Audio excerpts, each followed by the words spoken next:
39번은 확률 이론에 근거한 표본 평균들의 표집 분포. 우리가 이제 표본 평균들의 표집 분포라는 것은 표본 집단을 조사를 하고 그 표본 집단의 분포가 확률 이론에 근거했을 때 우리는 정규 분포에 따른다라는 것을 알고 있습니다.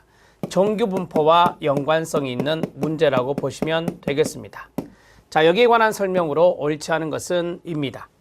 자, 1번 모 집단의 평균이 10이면 표집 분포의 평균도 10이 된다.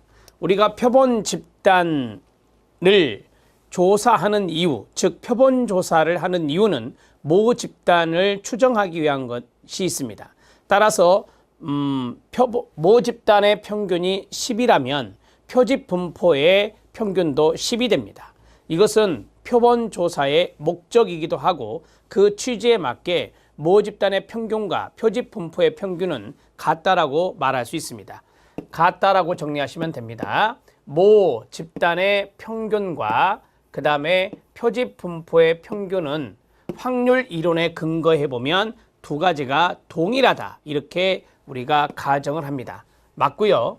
표준 오차는 스탠더드 에러라고 하죠. 스탠더드 에러 SE로 표시를 하고요. 표집 분포의 표준 편차라고 말할 수 있습니다. 자, 우리가 이제 표준 오차 공식이 있죠. 스탠다드 에러는 이퀄 루트 n분의 시그마입니다.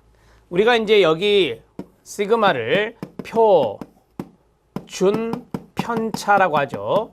표준 편차. 이 n은 표본의 크기가 됩니다. 표본의 크기. 자, 따라서 표집 분포, 이 표집 분포의 표본의 크기에 표준 편차와 연관성이 있는 것이 바로 표준 오차다, 이렇게 정리할 수 있습니다. 맞습니다. 이 공식 알아놓으셔야 돼요. 그래야 여기 5번에 있는 것을 해결할 수 있습니다. 표본의 크기와 상관없이 정규 분포를 따른다. 틀렸습니다. 표본의 크기가 중요하죠. 표본의 크기가 크면 클수록 정규 분포가 되는데요. 여기 중심 극한 정리라는 게 있습니다. 중심 극한 정리가 그거예요. 표본 크기가 클수록 정규 분포를 따른다는 겁니다.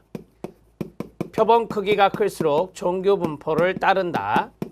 그런데 우리가 이제 보통 정규 분포를 따르는 표본의 크기는 30 이상입니다. 그러니까 표본의 크기와 상관없다, 이렇게 말하면 이거는 틀린 지문이 되는 겁니다. 자, 표본의 크기가 9배가 됐습니다. 그럼 표준 오차는 3분의 1로 감소한다라고 했어요. 여러분들이 잘 생각해 봐요. 잘 생각해 보시면 표본의 크기가 크면 클수록 오차라고 하는 것은 줄어듭니다. 오차라고 하는 건 줄어든다. 이런 건 배우셨잖아요. 표본 크기가 클수록 오차는 줄어든다라고 했습니다. 자, 9배 되면, 크기가 9배가 되면 표준 오차는 3분의 1로 감소된다. 그게 이 공식에 들어 있습니다. 표본 크기가 n이라고 했죠. 여기에다가 9배니까 루트 9를 쓰면 루트 3의 제곱이 돼서 3으로 빠지게 됩니다. 그렇죠? 따라서 3분의 1이 되는 거예요. 그러니까 여기가 9배가 되면은 여기 표준 오차라고 하는 것은 3분의 1로 줄어드는 거예요. 여기가 분모잖아요. 그래서 3분의 1로 감소된다. 이렇게 우리가 생각해 볼 수 있는 것입니다. 지금 여기를 물어봤으니까 여기가 9배가 되면 1배일 때보다 9배가 되면은 여기가 3이 되기 때문에 3분의 1로 이게 감소된다는 것을 알 수가 있습니다. 자, 답을 해결했습니다. 3번이 답이 됩니다. 39번 문제 체킹해 주시고 알아두시기 바랍니다. 정규 분포, 표준 오차 이런 것들을 물어보는 문제였습니다. 40번 문제 들어갑니다. 40번 문제는 비동일 비교 집단 설계입니다. 비동일 비교 집단 설계는 유사 실험 설계 또는 준 실험 설계의 유형입니다. 유사 실험 설계, 준 실험 설계의 하나가 바로 비동일 비교 집단 설계라고 하는데 여기에 관한 설명으로 옳지 않은 것은 입니다. 자, 우리가 여기에 대한 실험식을 써보면 유사 실험 설계는 랜덤을 하지 않습니다. 무작위 배치를 하지 않아요. 랜덤하지 않고 실험 집단과 통제 집단을 인위적으로 구분을 합니다. 자, 구분을 해서 먼저 사전 검사를 하고 프로그램을 하고 사후 검사를 합니다. 똑같은 시점에 사전 검사하고 프로그램 하지 않고 사후 검사를 합니다. 자, 점수 뒤에서 앞에 빼고 뒤에서 앞에 빼서 이 두 가지를 비교하는 거죠. 이게 바로 비동일 비교 집단 설계의 실험식입니다. 통제 집단 전후 비교 설계에서 랜덤만 빠진 거예요. 랜덤만 빠진 것이다 라고 보시면 됩니다.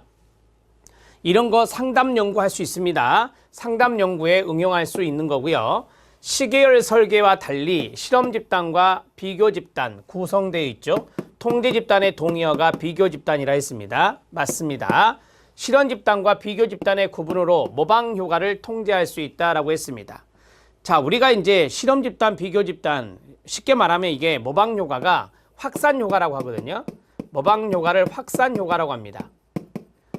더 쉽게 말씀드리면 통제 집단이 실험 집단과 명확하게 구분되지 않아서 통제 집단이 실험 집단을 모방해 버리는 겁니다. 그래서 프로그램의 효과가 미비하게 통제 집단에 나타나는 거예요. 그것을 우리가 확산 효과, 모방 효과라 하고 이 녀석들이 내적 타당도의 저해 요인이 됩니다. 통제할 수 있다라고 했는데 통제하기가 어렵죠. 나타날 수 있다니까요. 통제하기가 어렵다, 나타날 수 있다 이렇게 보시면 되겠습니다. 자, 통제할 수 있다가 아니라 통제하기 어렵다. 그림으로 설명하면 이거예요. 통제 집단, 비교 집단이 실험 집단을 모방하는 겁니다. 그것을 우리가 모방 효과, 확산 효과라고 한다고요. 외부 요인을 통제하기 위해서 대상 집단에 대한 연구자의 이해가 선행되어야 합니다. 대상 집단에 대해서, 그러니까 이 집단과 이 집단, 두 집단에 대해서 연구자가 먼저 이해를 하고 있어야 된다는 겁니다. 연구자가 이 두 가지를 인위적으로 구분하거든요. 인위적으로 구분하기 때문에 연구자가 이것을 미리 알고 이해하고 있어야, 선행되어 있어야 외부 요인에 대해서 어느 정도는 통제가 가능하다는 겁니다. 맞고요. 무작위 방법으로 실험 집단과 통제 집단의 구성이 어려울 경우에 사용한다. 제가 랜덤을 쓰지 않았잖아요. 어려울 때는 이 실험 설계를 하는 것입니다. 자, 됐습니다. 답은 3번이죠. 실험 집단과 비교 집단의 구분은 맞습니다. 이 구분을 했어요. 그런데 모방 효과가 나타난다라고 했죠. 모방 효과를 통제한다가 아니라, 통제할 수 있다가 아니라 통제하기가 어렵습니다. 답은 3번입니다. 자, 40번 문제가 어려웠다면 체킹하시면 되겠습니다. 자, 그 다음에 41번 문제 들어갑니다. 다음 가설에 사용된 변수의 종류를 옳게 나타낸 것은입니다. 자, 여기 교재에 보시면 밑줄이 들어있죠. 밑줄, 교사의 지지에 밑줄이 쳐져 있고, 집단 따돌림에 밑줄이 쳐져 있고, 아동의 자아 존중감에 밑줄이 쳐져 있습니다. 교사의 지지가 높으면 끊어요. 집단 따돌림이 아동의 자존감, 자아 존중감에 미치는 영향을 감소시킬 것이다 라고 했습니다. 자, 이거를 이제 도식화해 보면 집단 따돌림이 아동의 자아 존중감에 미치는 영향이잖아요. 집단 따돌림이 아동의 자아 존중감에 미치는 영향이잖아요. 그러면 이 영향이란 말이 들어가면 되게 인과관계거든요. 인과관계. 영향을 주는 것은 독립변수고 영향을 받는 것은 종속변수라고 배웠습니다. 따라서 집단 따돌림이 있고 이쪽에 아동의 자존감, 자아 존중감을 자존감이랍니다. 이렇게 영향을 미치는 것을 본다 이 말이죠. 그런데 교사의 지지가 높으면이라고 했어요. 교사의 지지에 따라서 이게 이제 약간 달라질 수 있는 건데 교사의 지지가 이렇게 들어갔습니다. 교사의 지지가 들어가면 집단 따돌림이 여기 자존감에 미치는 영향 이런 것들이 바로 이제 감소될 것이다 라고 했습니다. 교사의 지지가 이제 들어가면 집단의 따돌림이란 게 자존감을 많이 손상시키잖아요, 원래는. 그런데 이제 그런 것들을 많이 줄일 수 있다라고 하는 것입니다. 이렇게 우리가 도식화해 볼 수 있습니다. 이것을 우리는 독립변수라고 하고 이것을 우리는 종속변수라 하고 교사의 지지에 따라서 이게 달라질 수 있다라고 하는 것이니까 이게 조절 변수가 되겠습니다. 조절 변수가 시험에 출제될 수 있다라고 말씀을 드렸습니다. 조절 변수, 독립 변수, 종속 변수를 찾아내시면 답이 됩니다. 41번의 답은 4번이 답입니다. 42번 문제 들어갑니다. 자, 42번 문제는 실험 설계, 실험 디자인에서 외생 변수가 종속 변수에 미치는 효과를 통제하기 위한 방법으로 옳지 않은 것은입니다. 한마디로 말씀드리면 외생 변수 통제 방법입니다. 외생 변수 통제 방법입니다. 자, 외생 변수 통제 방법은 각각에 대해서 제가 말씀을 드리겠습니다. 첫 번째, 무작위 집단 할당 방법을 이용합니다. 1번, 무작위 할당이라고 쓰면 됩니다. 무작위 할당, 동의어는 난, 선, 화, 무, 선, 배치 이런 말을 쓴다 했습니다. 자, 그 다음에 두 번째, 동질적 집단 할당을 위해 표본의 크기를 작게 한다. 상관없습니다. 표본의 크기와는 상관이 없거든요. 동질적인 집단 할당은 중요한 말이에요.